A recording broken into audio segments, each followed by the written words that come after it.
We all spend a lot of time crossing the 12 bridges that span the Willamette River. I mean, they've earned us our nickname, Bridge City. But have you ever wondered about the people who sit in those little booths all day, lifting the bridges up and down? Or have you ever been stuck in traffic because of a lift and there wasn't even a boat, so you wondered out loud who was ruining your day for no apparent reason? Well, today on the show, we're speaking with Multnomah County Bridge operator Todd Richards, and he's going to be answering all of our questions. And just a little note that this audio will be a little choppy because reception on the bridge can get a little rough. It's Monday, January 30th, 2023. I'm Claudia Meza, and this is CityCast Portland. So Todd, what do you actually do all day as a bridge operator?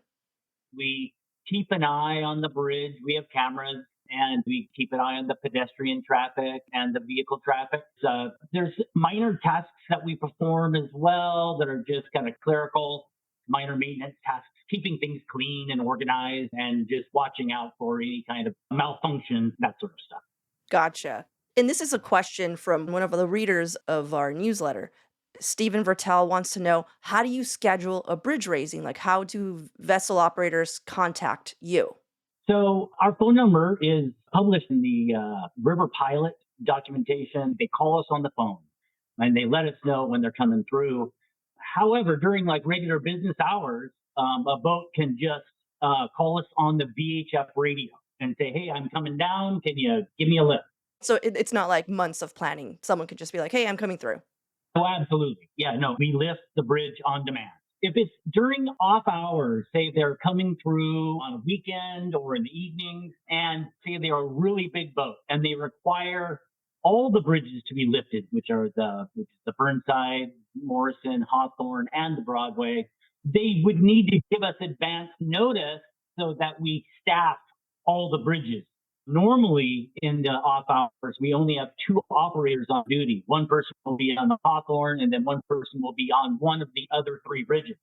So they would need to give us 2 hours advance notice. And the skippers are aware of this. Gotcha. So how long have you been doing your job, Todd? So coming up on 5 years.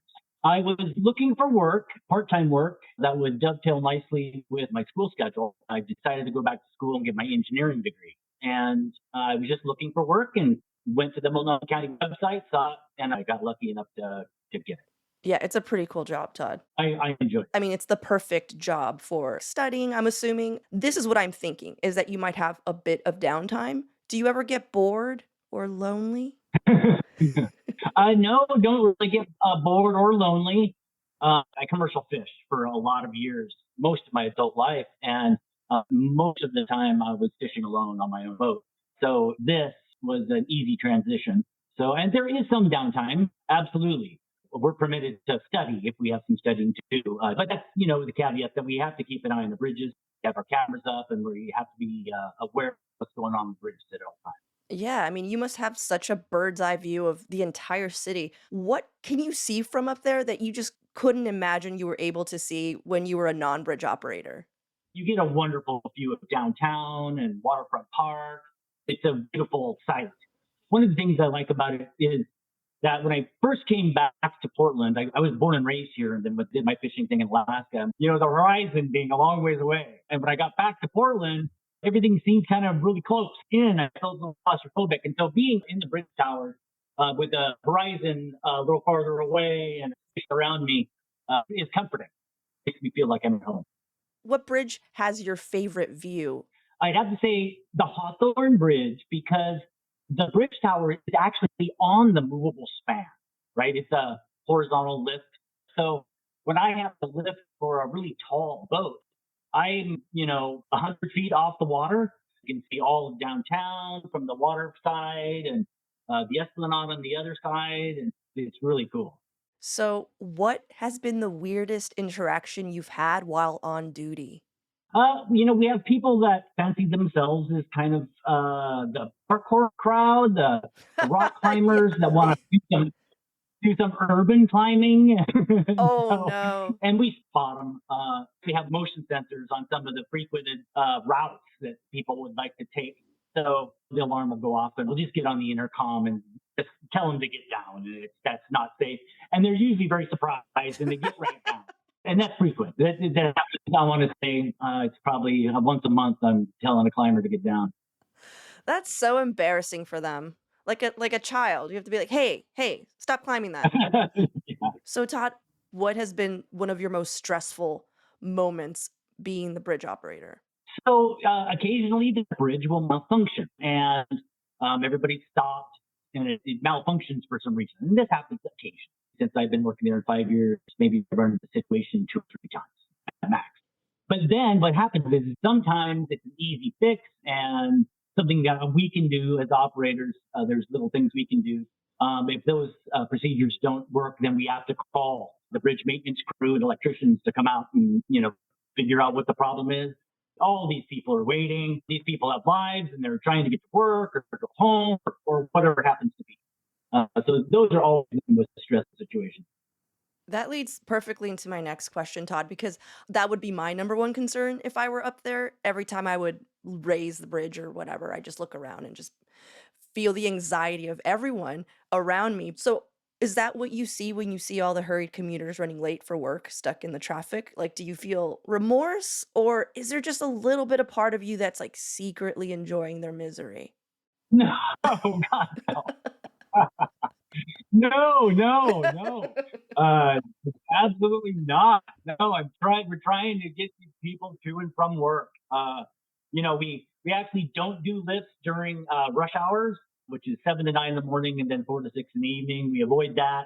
We also try to avoid to do during lunch hour, 11 to 1. Mhm. The lunch hour is a little bit more flexible, but no, absolutely not. There's no enjoyment of it. No. Yeah, as a person who's always running late, I'm always stuck on the bridge. It's like karma for me every time I'm running late. And okay, we're going to take a quick little break here, but when we come back, we have more listener questions and a controversial topic I'm hoping you're able to put to rest.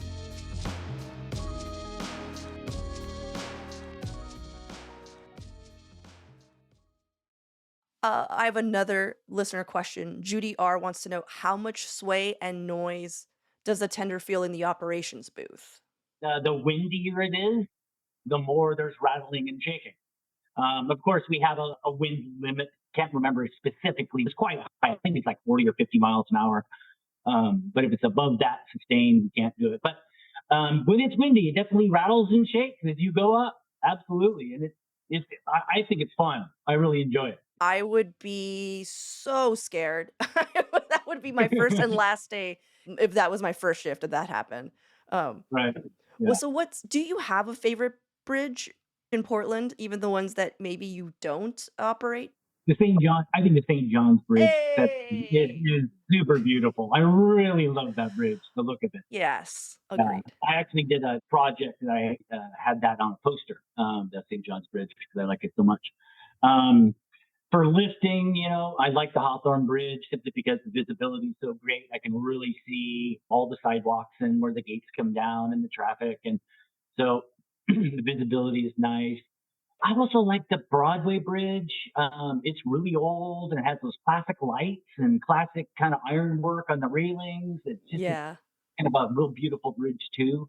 I really like them all. I do. I love it. Well, I just want to just go on the record for anyone listening that this is an official proclamation from a bridge operator that St. John's is the most beautiful bridge in all of Portland.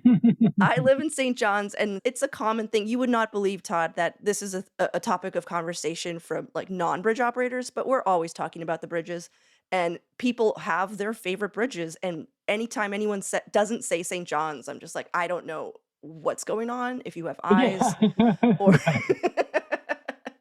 I mean, they're all beautiful in their own way, but St. John's, like, cat call, we woo. It's Um, gorgeous. It is yeah, a gorgeous bridge. It really is. I mean, and I like bridges, and it's one of the reasons I'm going into structural engineering, and of course, bridge design would be kind of the rock stars of the structural engineering world, in my opinion. right. And bridges like that, it's where form and function meet to produce beautiful curves or these organic curves where the actual most efficient structural design is beautiful. And I just really appreciate that. And it's one of the reasons why I wanted to get into structural engineering and hopefully bridge design. But I think the St. John's Bridge is one of those, just a wonderful example of that. Oh, Todd, I really want you to design a bridge because that would be the perfect arc for you, and that's what I want for you. I Yeah. want I want you to design one. All right. All right. I'm going to get you on my team. Okay, we're gonna wrap this up, and I just have two final, but like the most important questions. Todd, what's the better song, "Under the Bridge" or "Bridge Over Troubled Waters"? Do you want me to hum them for you? I No, I know Bridge Over Troubled Okay. Waters, but Under the Bridge, who did that? Who does that one? Red Hot Chili Peppers?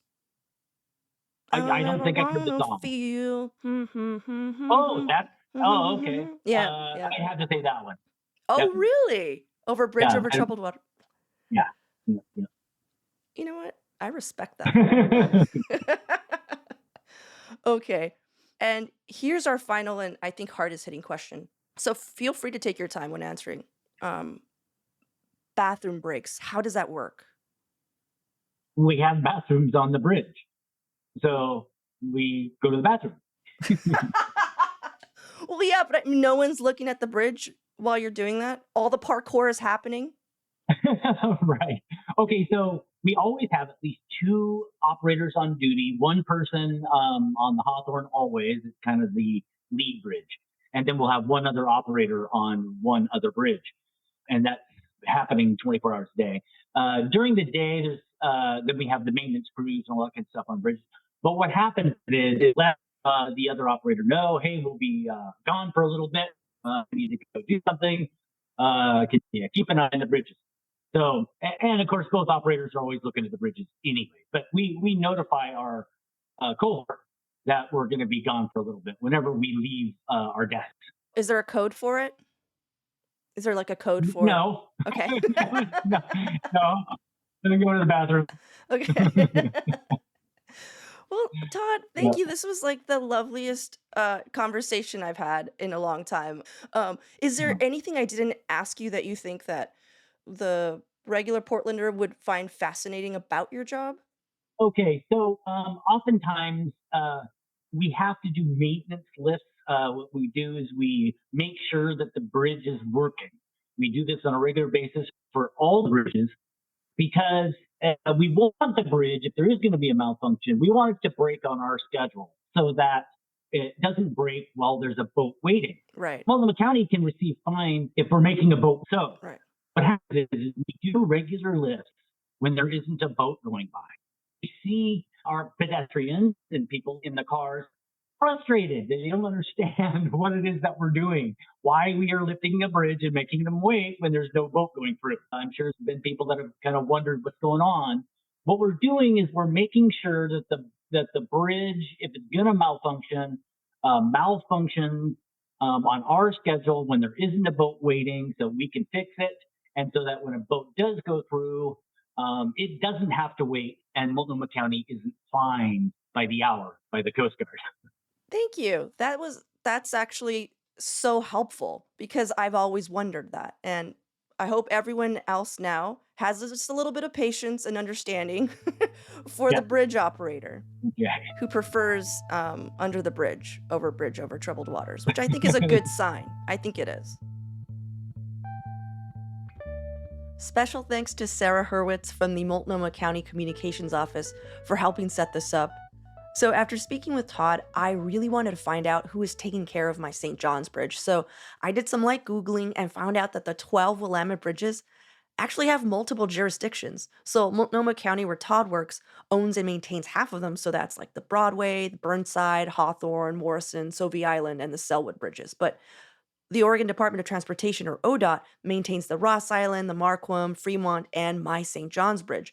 The newest one, Tillicum Crossing, is operated by TriMet, and the Steel Bridge is actually owned by the Union Pacific Railroad. But check this out. The upper deck is managed by TriMet, while the lower level, like path, is maintained by the city of Portland. So just your fun facts for the day if you're a transpo nerd like I am. And now it's time for your microdose of news. There's a lot of uncertainty about the economy right now, and we're starting to see the effects locally in the form of layoffs. One of Oregon's largest manufacturing companies, Lam Research, says it's laying off 7% of its employees. That's about 300 jobs in the state. And Gunderson, the railcar manufacturer, will be laying off 100 Portland workers in March. While Vacasa, a Portland based vacation rental company, now says they'll be cutting 33 local employees, which is a lower number than they first anticipated, but tell that to the 33 local employees. And an update on last week's conversation about pedestrian deaths in Portland. Already this year, 3 people have been killed while walking on city streets. And we still have 2 days in January. According to Bike Portland, one of those fatal crashes was near Length Park in East Portland, which is part of that crescent of disinvestment we discussed in last week's episode. So now, advocacy group Bike Loud PDX is putting even more pressure on the city to make roads safer in that area. If you want to learn more about what they're asking for, check out the link in our show notes. That's all for today here on CityCast Portland. We'll be hitting your feed every day now, Monday through Friday. If you've enjoyed today's episode, why not tell a friend, rate the show, leave us a review, or subscribe to our daily newsletter.